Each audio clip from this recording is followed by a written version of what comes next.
esta garganta, porque en este tiempo es normal que sucedan estas cosas, ¿verdad? Cambio de temperatura, pero procuraré no levantar mucho la voz. Entonces haré alguna pregunta que otra con vista a interactuar y descargarme también a mí. Así que, bueno, voy a dejar el agua, aunque sea aquí mismo. Y así que nos choque con la Biblia.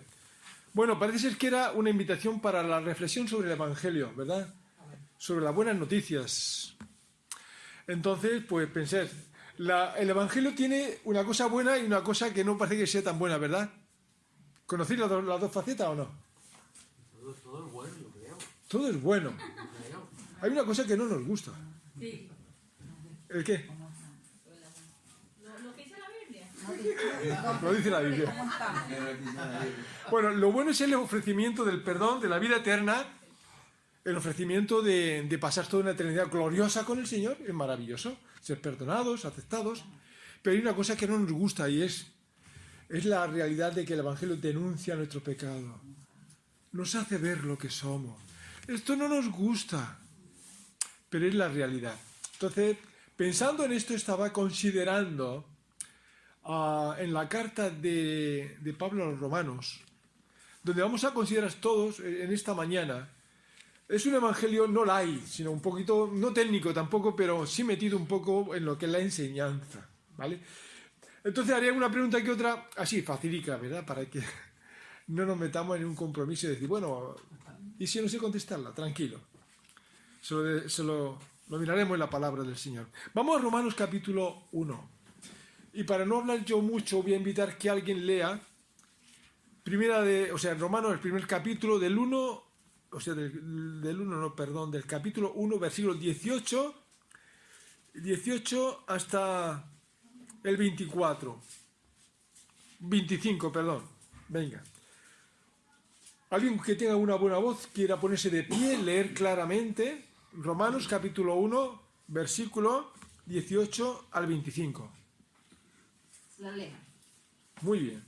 Porque la ira de Dios se revela desde el cielo contra toda impiedad e injusticia de los hombres, que detienen con injusticia la verdad.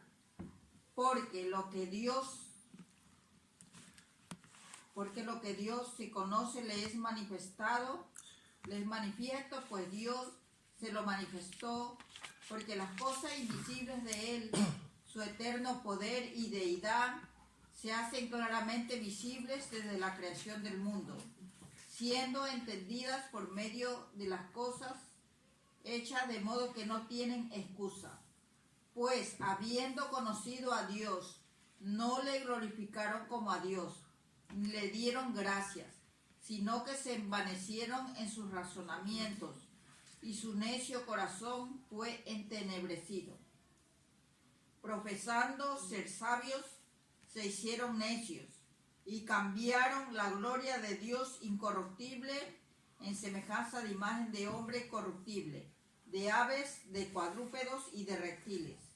Por lo cual también Dios los entregó a la inmundicia en las concupiscencias de sus corazones, de modo que deshonraron entre sí sus propios cuerpos, ya que cambiaron la verdad de Dios por la mentira, honrando y dando culto a las criaturas antes que el Creador, el cual es bendito por los siglos.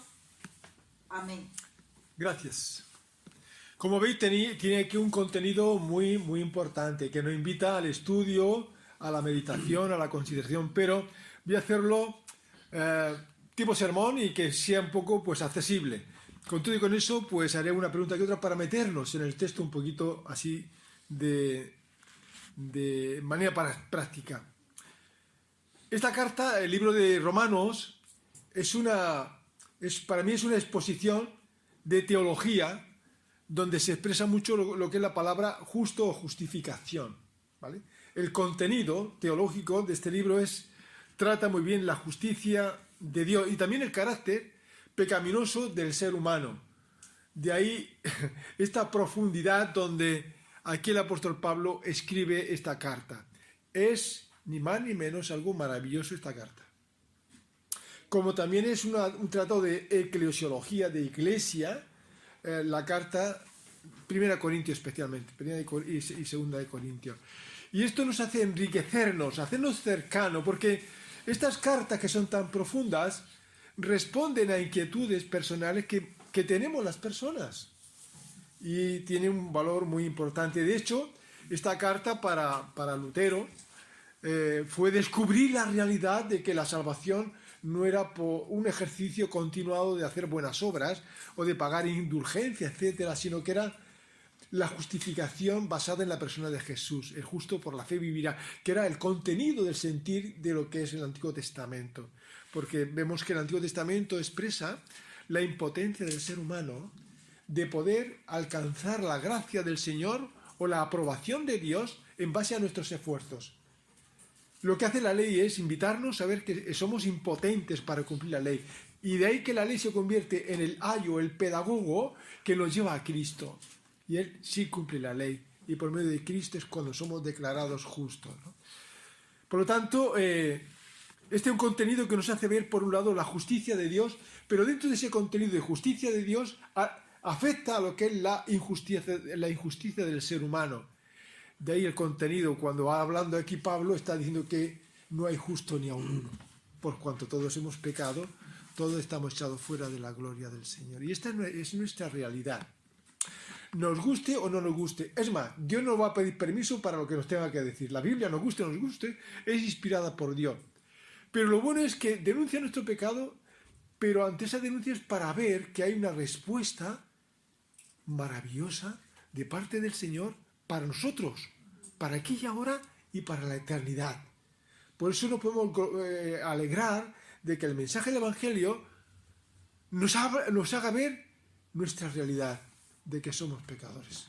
Pertenecemos a una raza caída, donde hemos tomado decisiones al margen de Dios, y así nos va en la sociedad. Y esta es una realidad. La evidencia demuestra que esto es verdad. Bien, el tema de la carta, como he mencionado, es la justicia de Dios. De hecho, voy a dar un regalo para que, si alguien es capaz de aproximarse. Esto es como una moneda, pero es un testimonio. No sé si alguien la conoce, ¿eh? Así que prestar atención. Os voy a hacer una pregunta, aunque es un poco muy difícil. Por lo tanto, el que más se aproxime, para que pensemos y nos centremos, ¿vale? En este tema de la carta es la justicia de Dios, ahora lo diré. En lo que a todos nos afecta, necesitamos la fe que justifica.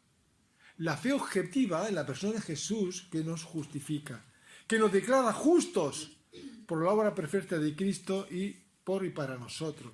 De ahí que Romanos 5.1 viene a decir, justificados pues por la fe, tenemos paz para con Dios mediante Jesucristo. Después quizás lo vayamos a ver ahí, para que nos demos cuenta de que es así.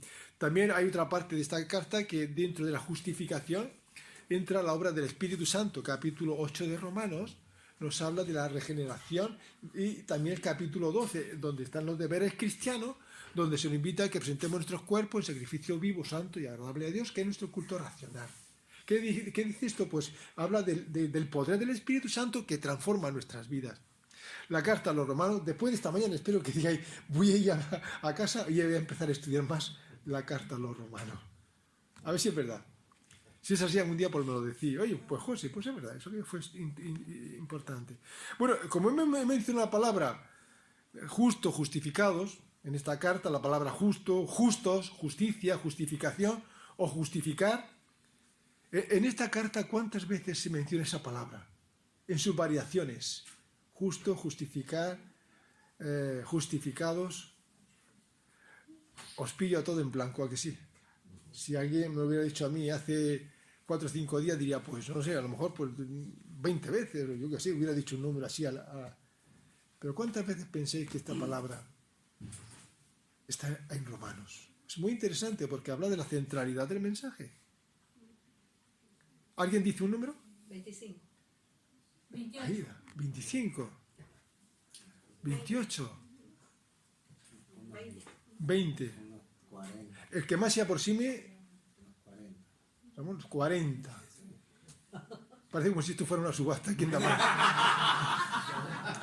Pero la idea es aproximar para que nos demos cuenta de que si una carta dice solamente una palabra, amor, pues, quizás sean otras cosas.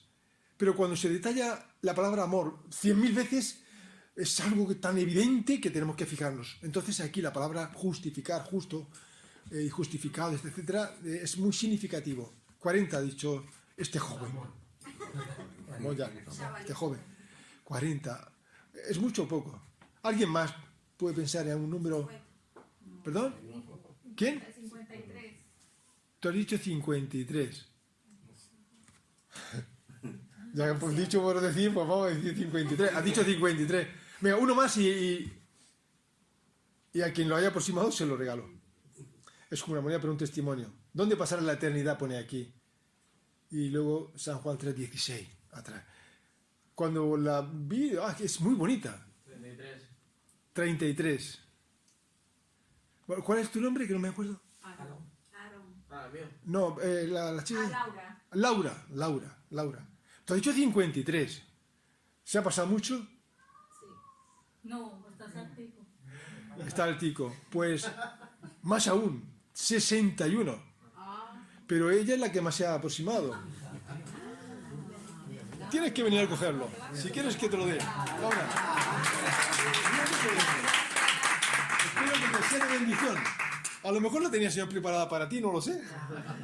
Es como un tratado muy bonito. Muy linda, muchas gracias. Sí, bueno, pues al decir 61 vez, quiere decir que el libro de Romanos está haciendo hincapié en algo importantísimo. ¿Entendemos? Tú te has aproximado bastante. No sé quién ha dicho también 30. ¿Tú has dicho? 40. 53 habías dicho tú. No, perdón, Laura. Y tú habías dicho también, ¿no? 33. Bueno, no ha sido un inciso, fue parte de, casi diríamos, del mensaje. ¿Por qué? Pues porque estamos hablando de la palabra del Señor y cómo utiliza en Romanos la palabra justificar, justificado, etcétera, que es tan determinante. Y iremos hablando de este asunto. Como también en Romanos capítulo 8, versículo 1, también habla de esa justificación. Ya no hay condenación para los que están en Cristo Jesús. ¿Por qué? Porque hemos sido justificados. Vale. Estamos con este pasaje que me gustaría que nos lleváramos la primera impresión de la enseñanza de la palabra del Señor. Yo lo siento mucho, pero lo que hemos leído, el versículo 18, nos tiene que poner los ojos así. ¡Wow! Hemos leído que la ira de Dios se revela desde el cielo contra toda impiedad e injusticia de los hombres, que detienen con injusticia la verdad. Tremendo estas palabras. La ira de Dios se revela desde el cielo contra toda impiedad, contra lo malo. Pregunta, ¿por qué? ¿Por qué la ira de Dios? ¿Por qué aquí Pablo habla de la ira de Dios? Una ira santa, una ira verdadera, una ira que nadie la puede eludir. ¿Pero por qué? Que hemos leído. Esto nos ayuda a pensar también bíblicamente, ¿lo entendemos? ¿Por qué? ¿Por qué se manifiesta la ira de Dios? Porque la ira de Dios se revela desde el cielo, se da a conocer. Dios está airado contra el pecador, el pecado. Pecador y pecado porque el pecador peca. Y quien es condenado no es el pecado en sí, es el pecador. Pero por causa del pecado. Ahora, aquí hay unos detalles que llaman la atención, ¿verdad? Nadie ha contestado, pregunto yo y contesto yo. Porque detienen con injusticia la verdad de lo que hemos leído, ¿o no? ¿Por qué se manifiesta la ira de Dios? Porque el hombre detiene con injusticia la verdad de Dios. Esto es algo serio.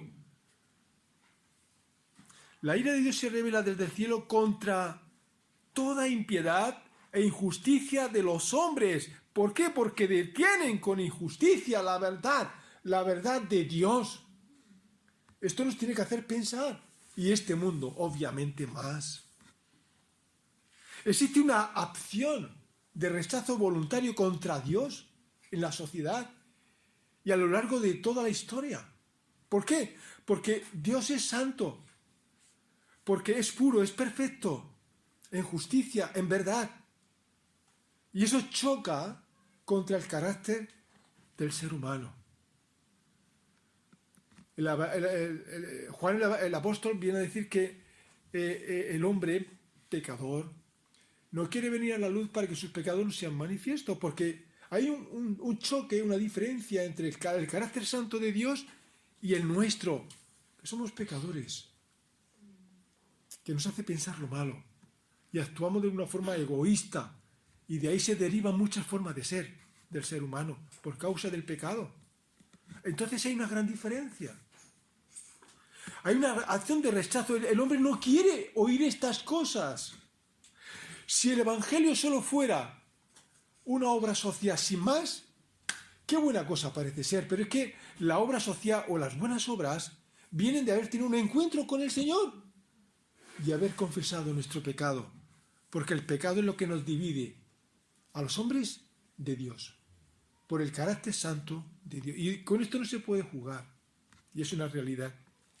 Choca con el carácter humano, que somos injustos, practicamos la mentira, tenemos un carácter impuro. El pecado nos afea. El pecado nos afea. Vemos a los niños tan guapos, tan bonitos, cuando vemos en esa edad esas circunstancias que aún mantienen de inocencia. Pero conforme van creciendo, tristemente nos vamos afeando, ¿o no? ¿Por qué? Porque nos centramos en nosotros mismos y nos olvidamos de Dios y del prójimo. Y eso nos hace ver que venimos a ser personas egoístas. Y es una verdad que aquí dice, de Dios manifiesta, dada a conocer desde el principio. No es que Dios haya creado un decálogo de verdades y lo tenga ahí guardado, o de vez en cuando lo echa por ahí para que el hombre los pueda leer. Dice el versículo 19, porque lo que de Dios se conoce le es manifiesto al hombre, a la sociedad, pues Dios se lo manifestó. Es una verdad revelada, una verdad dada a conocer. Pero existe una acción de rechazo contra Dios, porque lo que de Dios se conoce le es manifiesto. Dios se lo manifestó y el hombre quiere detener esa verdad. No quiere que se involucre en su mente, ni en su hogar, ni en su sociedad.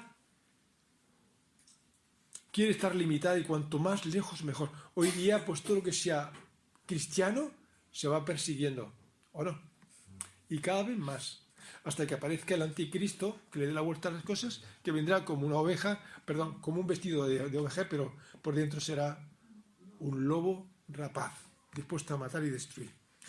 Es una verdad manifiesta de Dios, pero desde el principio, cuando Dios crea a Adán y Eva, Dios se comunica, habla con Adán y con Eva. Y le dice, no está bien que el hombre esté solo, le daré compañía idónea. Le invita a que ponga nombres a los animales, le da la compañera idónea, que viene a ser Eva. ¿Y qué sucede con ello? Pues habla de lo que es el matrimonio, dejar al hombre. Desde el principio nace la idea del matrimonio, el diseño divino de lo que es el matrimonio viene en Génesis, capítulo 2. ¿Os acordáis? Esas palabras que viene a decir así. Dijo entonces Adán, esto es ahora hueso de mis huesos y carne de mi carne. Esta será llamada varona porque del varón fue tomada. Por tanto dejará el hombre a su padre y a su madre y se unirá a su mujer y serán una sola carne. El matrimonio comienza en el Edén, en el principio, en el paraíso terrenal, entre los hombres. Dios se comunica con la recién criada criatura. Es una relación que Dios tiene con la criatura y de hecho la quiere tener para siempre, porque la obra de Jesucristo es, voy a preparar lugar para vosotros para que donde yo estoy, vosotros conmigo estéis. O sea, lo que Dios quiere es beneficiarnos y bendecirnos con esta relación. De ahí que el autor de Hebreos, cuando comienza esta epístola, esta carta tan centrada en la obra de Jesucristo, en la obra de expiación, de sacerdocio y de sumo sacerdocio, la función de ese Cordero de Dios que quita el pecado del mundo, podría decir Juan el Bautista, y que ahora el autor de Hebreos viene a decir que con una sola ofrenda hizo perfectos para siempre a los santificados. Lo que viene a decir al principio el autor de Hebreos es, Dios habiendo hablado muchas veces a los padres por los profetas, en estos posteriores días nos ha hablado por el Hijo. ¿Entendemos? Comienza la carta así, Dios habiendo hablado muchas veces. No se puede hablar del silencio de Dios. Se puede hablar de nuestra sordera, o de no querer escuchar a Dios, de que voluntariamente nos manifestamos con impiedad deteniendo la verdad de Dios. No queremos leer la palabra del Señor. Queremos vivir nuestro antojo como el hijo pródigo. Por lo tanto, nos damos cuenta lo importante que es no rechazar la verdad de Dios. ¿Por qué? Porque si rechazamos la verdad de Dios, nos afeamos. El pecado nos afea. Nos hace descubrir lo que somos. Fuera de Dios nos ponemos feos. El pecado nos destruye. Aunque al principio fuimos creados a imagen conforme a la semejanza de Dios. Pero el pecado es lo que hace en el ser humano. Pero Dios, habiendo hablado muchas veces, Dios ha querido tener esa relación. La verdad de Dios se manifiesta. Lo que le pidió lo que hizo y le pidió a Adán y Eva cuando pecaron, era para que también lo transmitieran a los demás. El sacrificio que comienza allí en el Edén, pues tiene que ver una figura de Cristo importante. Cuando hay esa muerte de ese animal para vestir a Adán y Eva, porque esa figura de sentirse desnudos por causa del pecado, la desobediencia a Dios, vemos que ya hay un sacrificio que Dios se pone. Pero la información Dios la da para que ahora Caín y Abel hagan el sacrificio oportuno, cruento obviamente con un animal, para que sepan las cosas como tienen que hacerlas. Por eso Dios manifestó su pesar contra Caín, porque hizo las cosas a su manera. ¿Entendemos? Hay una relación. Dios no puede condenar a nadie, si primeramente no dice lo que hay que hacer y lo que no hay que hacer. Yo me cruzo una calle, no hay stop ni hay nada, nadie me pone norma de circulación, nadie me puede, por lo tanto, sancionar. ¿Lo entendemos? Pero si el Dios del cielo ya habla y comunica, entendemos lo que Dios quiere. Pero si nosotros queremos detener, apartar, no querer saber nada de Dios, de su palabra, pues las consecuencias sí las vamos a tener. Es como ir ciego voluntariamente por un mundo donde nos vamos a dar tortazos cada día. Y este es el propósito de Dios, comunicarse con la criatura. Y esta es la idea. Hay una idea muy bonita cuando vemos a Abraham, que Dios se quiere comunicar con él, le dice en Génesis 18 lo que va a hacer con Sodoma y Gomorra.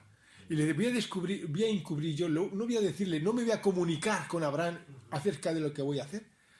Con esto nos damos cuenta cómo Dios quiere comunicarse y enseñarnos cosas preciosas y ocultas, podría decir Isaías, ¿verdad? Que Dios quiere mostrarnos. Vale, me enrollo por ahí, pero entendemos toda la idea conjunta, ¿verdad? Porque forma parte del sentir de lo que es la palabra del Señor. Pero mirando que estamos en una sociedad que quiere detener con injusticia la verdad de Dios, hay algo que no se puede detener, porque es visible todos los días. ¿Sabéis qué es? Pregunta. ¿Sabéis qué es? ¿Quieres leer, por ejemplo, por favor, el versículo 20? Romano. Y así, estamos en Romanos. Y así nos contestas. Porque las cosas invisibles de Él, su eterno poder y deidad, se hacen claramente visibles desde la creación del mundo, siendo entendidas por medio de las cosas hechas, de modo que no tienen excusa. Correcto, ya ha contestado. Le hemos cogido, ¿verdad? La respuesta, ¿no? La creación, toda la creación. La creación.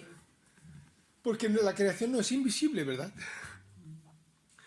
Porque las cosas invisibles de Él, su eterno poder y deidad, se hacen claramente mediante las cosas que están creadas. Y ahí nos paramos y pensamos, nadie puede esconder esta realidad. Por mucho que digamos que vivimos en un mundo creado desde una explosión cósmica, abstracta, y que todas las cosas se han desarrollado como las vemos. Esto es un cuento chino, simplemente para esconder una realidad. El hombre quiere detener la verdad de Dios, aún también las cosas creadas. Por la misma creación Dios nos habla. Ella es un testimonio permanente del Creador, del sustentador, que expresa propósito, diseño de orden, poder sobrenatural, sabiduría, generosidad. ¿Por qué generosidad apunto yo también aquí? Pues porque Dios quiere compartirnos todas estas cosas para nuestra bendición. Porque la creación, todo lo que vemos y lo que nos aporta, es una bendición. Incluso aquellas cosas que tanto necesitamos y no nos damos cuenta, el propio oxígeno.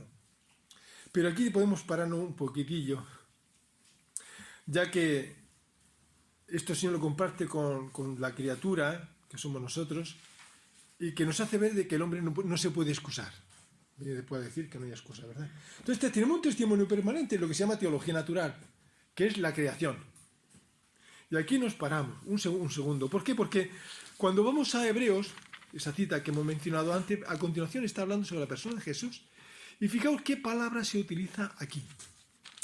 Hebreos capítulo 1, dice versículo 3, el cual, Jesucristo, siendo el resplandor de su gloria y la imagen misma de su sustancia, dice, y quien sustenta todas las cosas con la palabra de su poder, habiendo efectuado la purificación de nuestros pecados por medio de sí mismo, se sentó a la diestra de la majestad en la altura. Fijaos qué palabra, quien sustenta todas las cosas, sustentar. El Dios del cielo sustenta la creación. Por eso con propiedad se puede hablar de la providencia de Dios. ¿Qué os parece? Y aquí digo, la palabra sustentar es regular, es sostener, es mantener. No hace falta que queréis, pero en Colosenses capítulo 1, versículo 1 y 17 dice, y en Él, en Cristo, que es antes de todas las cosas, y todas las cosas en Él subsisten. O sea, se conservan unidas. Las muchas cosas que podemos aquí apropiarnos de la sabiduría que nos da la propia creación. Y ahí puedo hacer también alguna pregunta, porque estaba pensando en algunas cuestiones que tienen que ver con nuestra galaxia. Aquí entramos los que les gusta mucho la astronomía. Pero es fácil detectar algo importante. Sabéis que hay una distancia importante del Sol a la Luna al Sol, ¿verdad? ¿Alguien puede decir qué distancia hay? ¿Al premio? ¿Eh? ¿Al premio? Es complicado que se pueda, aquí hasta se puede incluso hacer un premio de un viaje de fin de carrera de estudio. Ay, tremendo, pues si no nos paramos a estudiar, a verlo, por los cálculos que se han desarrollado, estamos hablando de unos 150 millones, concretamente 149.6, casi millones de kilómetros, millones. Claro, hablamos de la distancia y la pregunta ¿qué nos hace pensar esto? ¿Quién ha puesto en esa distancia el Sol de la Tierra? ¿Por qué no está 1 millón de kilómetros más cerca? ¿O por qué no está 1 millón de kilómetros más lejos? ¿Sabéis lo que pasaría, verdad? No habría vida. No habría vida. Si acercamos el Sol, si el Señor dijera, voy a acercar el Sol 1 millón de kilómetros, 1 millón de kilómetros, ¿qué pasaría? No, va a aumentar más, seguramente de medio grado. ¿Qué pasa cuando estamos con 50 o 60 grados? Aquí no alcanzamos nosotros eso todavía. ¿Y si fueran 100 grados? No podríamos vivir. Es como cuando el agua está hirviendo, nos damos cuenta de que 90 a 100 gramos es quemarnos literal. ¿Quién ha puesto en esa distancia? ¿Una explosión cósmica puede poner en esa distancia el Sol de la Luna? O sea, el Sol de la Tierra del Sol. Tiene que haber una mano que ha diseñado las cosas. Claro que sí. ¿Qué distancia hay de la Tierra a la Luna? Que también es importante. La Luna, quiero decir, no tanto la distancia. Podemos saber o no podemos saber. Pero también unos cuantos kilómetros. Hay 384.400 kilómetros. Lo del Sol, os lo aseguro, yo no lo he medido, ¿eh? Es por los estudios y los de cálculo de los científicos que obviamente se acercan y se aproximan mucho. A lo mejor hay 1 millón de kilómetros de diferencia, quizás. Aunque yo os digo una cosa, si fuera a medir la Tierra del Sol, ¿sabéis cuándo iría, no? No en verano, iría en invierno. Y no iría durante el día, iría durante la noche. Que sirve esto un poco de broma, también de humor, pero para que nos demos cuenta del contenido de la verdad. Y es así. ¿Quién mantiene a la Tierra girando ¿Quién mantiene a la Luna que está girando alrededor de la Tierra? ¿Quién la mantiene en su giro, en su órbita, en esa distancia continua? ¿Y quién mantiene a la Tierra, con la Luna que va en ese ejercicio de rotación con la Tierra. A la vez, en esa rotación que tiene ambas cosas con el Sol. Y no se sale de esa órbita. Es que, claro, un científico puede dar una explicación científica, pero ya está. No te sirve para nada. Si no te das cuenta de que eso no está puesto ahí por una expresión cósmica, porque si hubiera una expresión cósmica, las cosas van perdiendo efecto en el giro, en la rotación e incluso en el propio calor o la combustión del Sol. ¿Verdad que sí?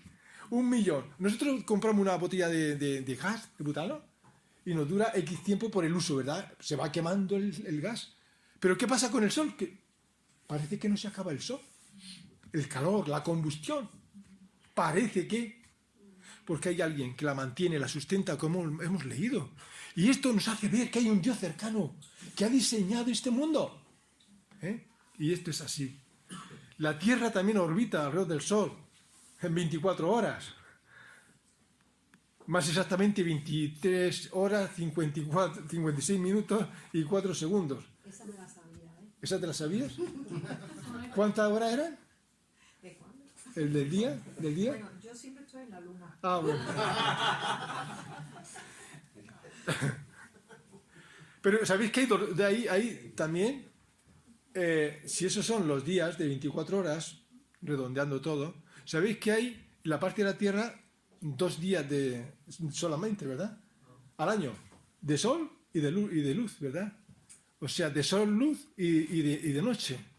Me estoy refiriendo a los polos. Son 6 meses de luz y 6 meses de noche. ¿Por qué? Porque los giros que tienen es mucho más lento, prolongado por los polos donde se encuentra.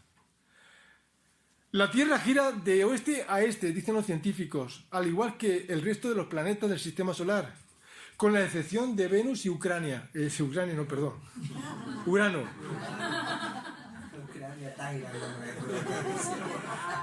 Qué bueno, estáis despiertos, eso es una buena cosa. Pero fijaos el detalle, todos los planetas girando en un mismo giro, pero solo 2. Venus y Urano, estos 2, al revés. ¿Cómo es posible esto? ¿Quién lo ha puesto así? Al revés del resto. También la velocidad angular de rotación de la Tierra es su velocidad lineal de 1670 kilómetros por hora. ¿Quién la hace girar? ¿Quién la mantiene esa velocidad? ¿Cómo nos salimos disparados los habitantes del mundo de la Tierra? Estamos hablando de 1670 kilómetros por hora y no nos enteramos. Cogemos un bólido y lo vamos a correr a una velocidad de 300 o 400 kilómetros. ¿Os imaginan la velocidad? Pues si fuéramos de golpe, saldríamos disparados. ¿Cómo es que vamos a esta velocidad en la Tierra y no nos enteramos? ¿Qué pasa? ¿Todo esto es evolución abstracta? ¿O es la mano del Señor que ha creado todas estas cosas? A mí me gustaría esto porque me gusta bastante la apologética, tiene que ver con lo creado es suficiente para que, como muchos científicos al final, se humillan delante del Señor, entran en una crisis personal y dicen, esto no se puede crear solo. Luego cuando hablamos de los átomos, de los parásitos, de los virus, yo conocí al Señor cuando pude escuchar algunos mensajes como el de Samuel Vila, que ya está con el Señor de mucho tiempo, un libro que se titulaba Adiós por el átomo. Me gustaban estas cosas, ver que estas cosas también, pequeñas, atómicas, átomos, cómo tiene un diseño de parte del Señor. Y esto nos hace pensar en un Dios tan cercano que, como cuando entramos a la casa, encontramos la casa barrida, limpia, ordenada, la comida hecha. ¿Esto no se hace solo? Ha habido una persona que está ahí haciendo las cosas, ¿verdad? Dios ha creado este mundo. Y el hombre tenía que humillarse delante del Señor cada día y darle gracias. Pero dice la palabra de Dios, si hemos visto el versículo 20, 18, 19, 20, que está hablando de la mano de Dios, de la verdad de Dios, aquí entramos en otra cuestión también muy delicada.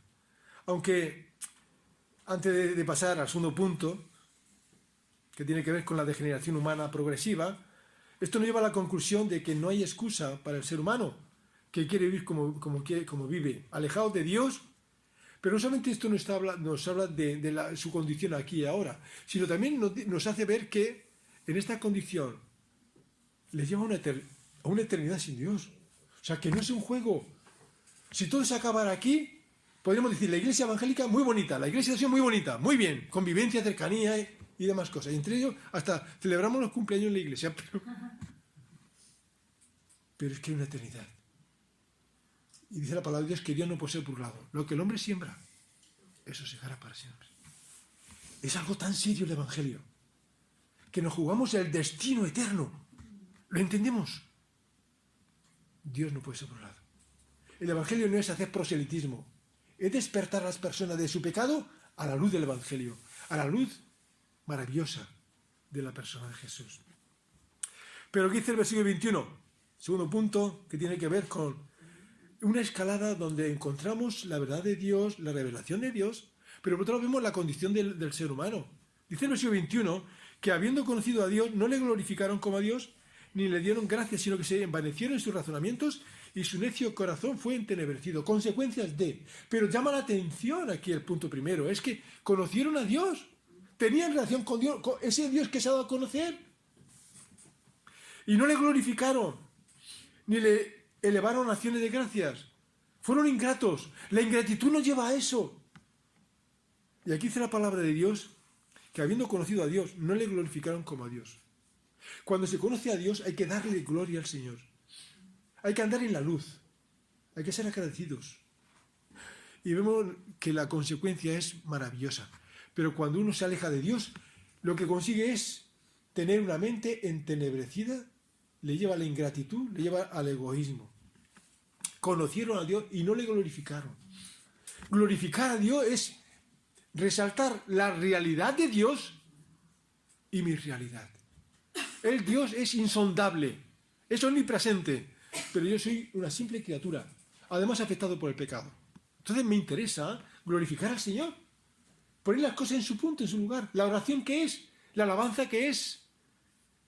¿Le vamos a dar a Dios algo que no tenga Él? No le vamos a dar nada. Es un reconocimiento de su gloria en la adoración que le hacemos, pero que también nos produce a nosotros una satisfacción de alma, porque estamos haciendo algo con el Dios único y verdadero, a la vez que nos damos cuenta que somos criaturas. Ahora iré a mencionar algo que tiene que ver con esto de la adoración y de nuestra realidad. Dice que se envanecieron en sus razonamientos, o sea, se centraron en sí mismos, y su capacidad de entender las cosas se enturbió, fue entenebrecido, lleno de oscuridad, lleno de ignorancia, lleno de error, lleno de equivocación. Y esta es la realidad del ser humano. Y yo creo en la palabra del Señor. Primero porque lo dice la palabra de Dios, y segundo porque lo veo en la sociedad. Una sociedad apartada de Dios se autodestruye. ¿Por qué? Porque queremos el bien de ajeno. Esto es lo que pasa, y no quiero hablar de política, entre Putin, Ucrania, entre Estados Unidos, que iba a ser una solución a todo el mundo, pero lo que quiere es dame las tierras que tienes por ahí, que voy a sacar de ahí grandes recursos.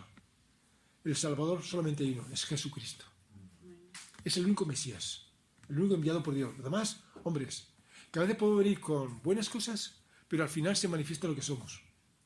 A no ser que seamos siervos de Dios, que solamente podamos proponer y exponer la verdad del Evangelio. En este caso, la necedad los envolvió y dejaron de ser sabios. Dice el versículo 22, profesando ser sabios, se hicieron necios. Esta es la consecuencia. ¿Y qué dice el necio en su corazón? Quiero recordar que era el Salmo 14, otro más. El necio dice, no hay Dios. ¿Pero por qué dice el necio que no hay Dios? Porque se hicieron obras abominables. Se apartaron de Dios. La consecuencia. La necedad lo envolvió y dejaron de ser sabios. Sabemos que el principio de sabiduría es el temor a Dios. Y lo que nos hace sabios al sencillo es la ley del Señor. Se hicieron ídolos. Y así se levantó en el mundo de las divinidades, de la mitología, de las idolatrías con sus ídolos de madera, de metal, de piedra. Dice versículo 23, y cambiaron la gloria del Dios incorruptible en semejanza de imagen de hombre corruptible, de aves, de cuadrúpedos y de reptiles. Ídolos, imágenes. Empieza a adorar a sí mismo, a ensalzar al hombre. Y hoy día tenemos la exaltación del ser humano. Artistas, deportistas, políticos y demás. Y cuando nos mete a la política, pues su imagen quiere proyectarla como Saúl. Cuando vino de no cumplir con la voluntad del Señor de destruir a los amalecitas, vino diciendo, pues he cumplido la voluntad del Señor, y además que se había levantado una imagen allá para decir, esto es mío, esto lo sé yo. Aquí hablamos de la idolatría, la historia de la idolatría, de las divinidades, la idolatría de los pueblos, ¿cómo surgen? Porque el hombre tiene que hacerse un Dios para adorarle, para rendirle culto, pero se aparta de Dios, del Dios vivo, y te haces una imagen de madera, de metal. Esto es tremendo. Así los hombres se hacen semejante a sus ídolos. ¿Qué quiere decir semejante a los ídolos? Pues los ídolos, Salmo 115, que tienen boca, no hablan, tienen manos, no hacen nada, tienen piernas, no se mueven, etcétera, etcétera. Dice al final de esa porción, que semejantes son los que han hecho y adoran. Y me gustó una frase que no recuerdo quién la dijo, decía que recordamos que un adorador se siente inferior de la imagen que adora, porque la convierte en una divinidad. Y esto es tremendo. Uno que adora una imagen se considera inferior, porque por eso se acerca a esa imagen para rendirle pleitesía, homenaje, adoración. ¿Por qué? Porque es superior. Entonces los idólatras, los que siguen los ídolos, el que sea, se convierte en alguien inferior. Aún que una imagen de madera, de bronce o lo que sea. ¿Entendemos esto? ¿En qué se convierte el ser humano cuando adora una imagen? Se hace semejante a ella. Y en una dialéctica normal, donde encontramos que la propia filosofía del pensamiento nos lleva a pensar que el adorador que adora una imagen es inferior a ese Dios, a esa divinidad, porque le rinde pleitesía, le adora. Entonces, ¿en qué se convierte el ser humano cuando adora las imágenes? La que sea. O a un ídolo, aunque sea una persona física viviente, en alguien inferior a ella. Tremendo es esto, ¿verdad? Consecuencia de todo esto. Versículo 24. Dios también los entregó a la inmundicia.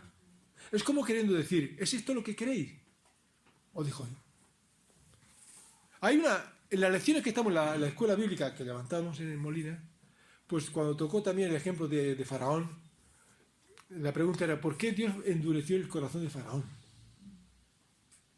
¿Por qué? Vuelvo a preguntar, y mientras bebo agua, ¿por qué Dios endureció el corazón de Faraón? Para glorificarse, para que vean sus milagros, sus poderes, su fortaleza. El Señor lo endureció, y tú crees que endureciendo Dios el corazón de Faraón va a haber algo de Dios si el corazón se endurece más. Pensemos. Quiero respuestas, por favor. Si no hace la cena. Porque tenemos que ser personas pensantes, sabias, inteligentes. Sería para demostrar sus milagros, todo lo que él hacía. Aida es lo que ha dicho. ¿Qué más? ¿Alguien puede decir algo?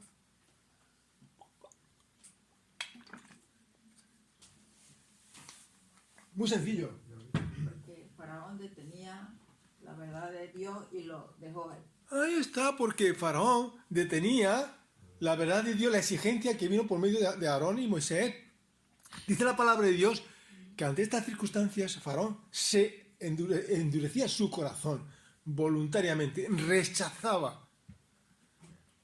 Cuando vemos la palabra que se endurece el corazón de Faraón varias veces, dice el Señor, pues hasta aquí.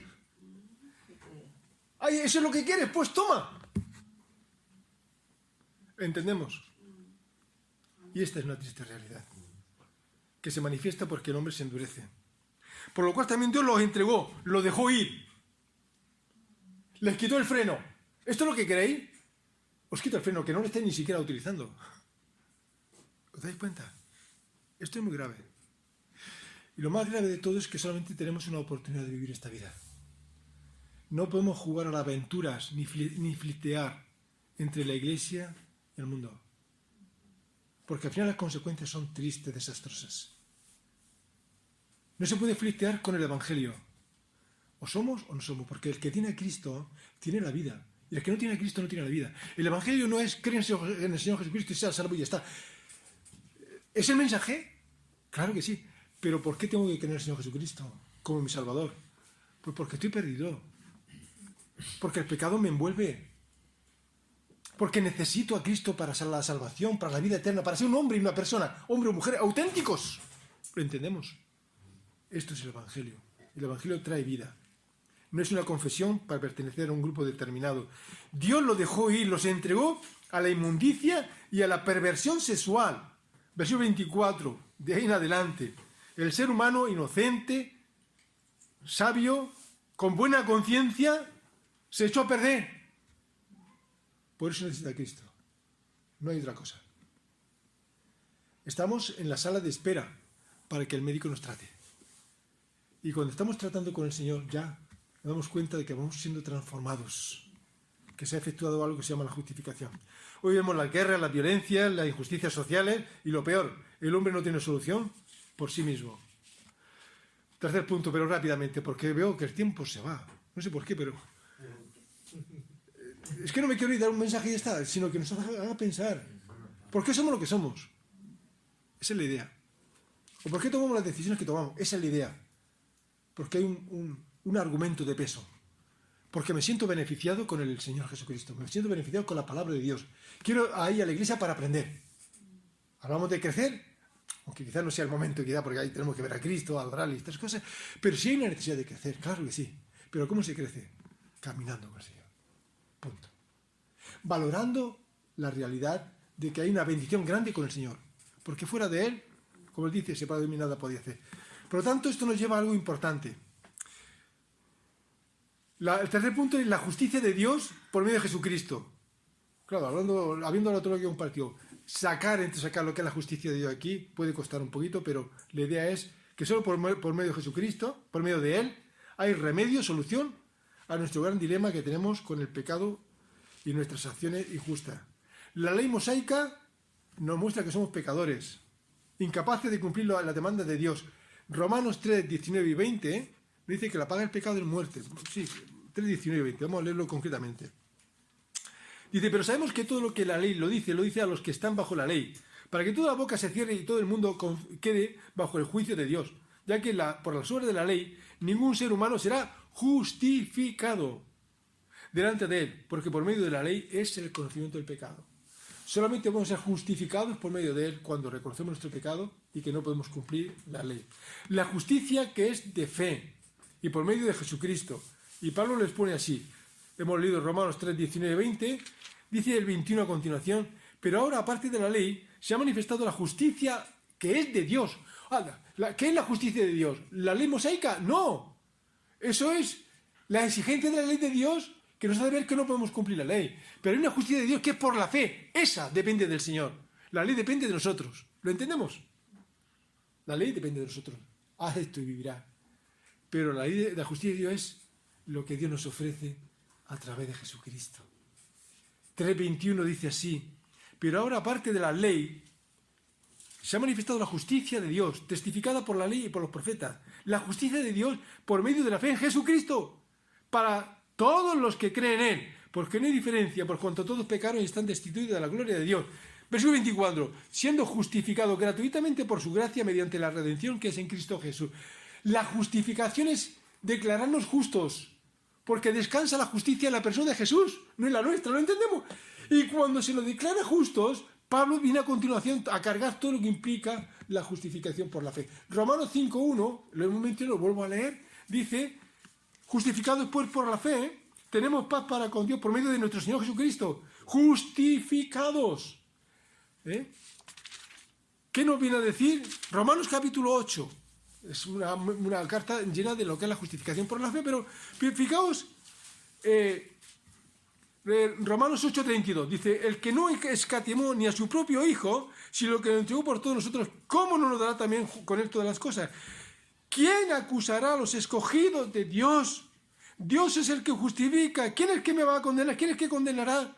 Cristo es el que murió, más aún, el que también resucitó, el que además está a la diestra de Dios Padre, el que también intercede por nosotros para declararnos justos. La justificación de la fe también se ve en 2 Corintios, capítulo 5, quiero recordar, 5, versículo 21. 2 Corintios 5, 21 dice la palabra del Señor. Esto Aida también lo puede subrayar porque es maravilloso. 2 Corintios 5, 21. Por favor, alguien que lo lea, que lo tenga en la mano. Laura, ¿lo quieres leer? ¿Lo tienes tú en la mano? 2 Corintios 5, 21. Al que no conoció pecado, le hizo pecado por nosotros, para que fuéramos hechos justicia de Dios en él. Solución, respuesta maravillosa. La justificación viene de la justicia de Dios por medio de Jesucristo. La exigencia de la justicia de Dios radica por la fe en el hecho que Cristo ha hecho a favor mío. Pues aquí lo dice 5:21 de 2 Corintios también, que al que no conoció pecado, por nosotros lo hizo pecado, se hizo pecado para que nosotros fuéramos declarados justicia de Dios por medio de Jesucristo. Entonces, Romanos 8, 30 y tantos hemos leído, si Dios justifica, ¿quién va a condenar? Hemos sido declarados justos. La máxima autoridad del universo es Dios y nos ha justificado por medio de su Jesucristo. Entonces lo que nos queda es la paz. Justificados pues por la fe tenemos paz para con Dios. Y esto nos hace pensar en una práctica de entender, ¿hemos sido justificados por Cristo? ¿O pertenecemos a un grupo religioso? ¿Sentimos la justificación? ¿He sido perdonado? ¿Él me ha perdonado? ¿Él está transformando mi vida? ¿Tenemos paz para con Dios? ¿O el pecado nos sigue condenando? ¿Vivimos entenebrecidos? ¿En qué lugar estamos? Y en ello nos jugamos nuestra vida. Esto es el Evangelio. Podríamos decir, Iglesia Evangélica, no importa el nombre, pueblo de Dios, redimido por la sangre de Cristo. Y ahí es donde nos gozamos en la esperanza que tenemos en Jesucristo. ¿Hay algo más que nos puede hacer sabios y sabias, hombres y mujeres de Dios? Fuera del Señor y de su palabra. Solamente impera la necedad, la idolatría, el egocentrismo y de estas cosas. Por lo tanto, como dijo Jesucristo, yo soy el buen pastor su vida da por las ovejas. Por muy sucios que estemos, como las ovejas, se manchan, el Señor dispuesto para limpiarnos y limpiarnos de toda maldad. Y Él sigue diciendo, yo soy la luz del mundo. El que me sigue no andará en tinieblas, sino que tendrá la luz de la vida. Vivir en este mundo, que vive este mundo en tinieblas, que tú puedas vivir en la luz, hay un contraste muy grande. Cuando alguien habla, se manifiesta dónde está. Si está con el Señor, está en la luz, o está en las tinieblas. La degeneración humana le lleva al ser humano aquí a tres cosas importantes. Ya casi con ello termino. Versículo 24 de Romanos, que estamos leyendo Romanos 1, meditando, considerando brevemente. El versículo 24 dice, 1:24 y también, el cual Dios lo entregó a la inmundicia. La primera cosa que encontramos aquí es la inmundicia. La degeneración humana nos lleva al ser humano a la inmundicia. La segunda cosa, a pasiones vergonzosas. Versículo 26. Por esto Dios los entregó también a pasiones vergonzosas, que es lo que estamos viendo hoy día más que nunca. Y aquí dice cuáles son esas pasiones vergonzosas. Dice que aún entre sus mujeres cambiaron el uso natural porque es en contra de la naturaleza. Y aquí sería hablar LGTBI, ley impositiva del gobierno, de uno al otro, Agenda 2030, etc., la degeneración del ser humano. Segunda cosa es perversión en la identidad sexual de la persona. Y la tercera cosa, versículo 28, dice, a una mente reprobada. Dice, y como ellos no aprobaron tener en cuenta a Dios, Dios los entregó a una mente reprobada para hacer las cosas que no convienen, pero las quieren hacer. Ahí está. 3 puntos, 3 cosas. Inmundicia, perversión y una mente entenebrecida.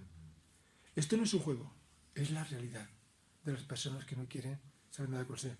Perdonad que me haya alargado un poquito a lo mejor, pero acordarse, cuando invitéis a Agua Severa, invita a pensar, invita a comprometernos, invita a crecer, nos invita a sacudirnos para que donde estemos veamos dónde estamos delante del Señor, para despertarnos, para ser mejores, para ser más santos, para ser más sabios, para ser más auténticos delante del Señor.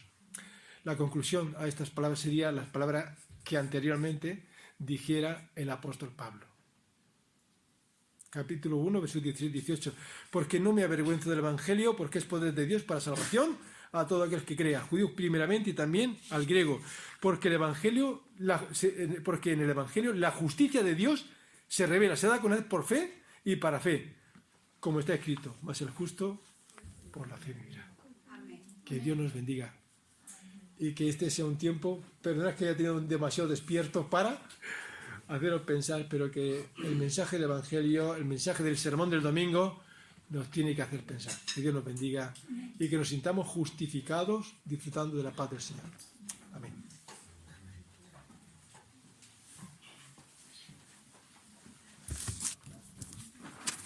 Damos gracias a nuestro Dios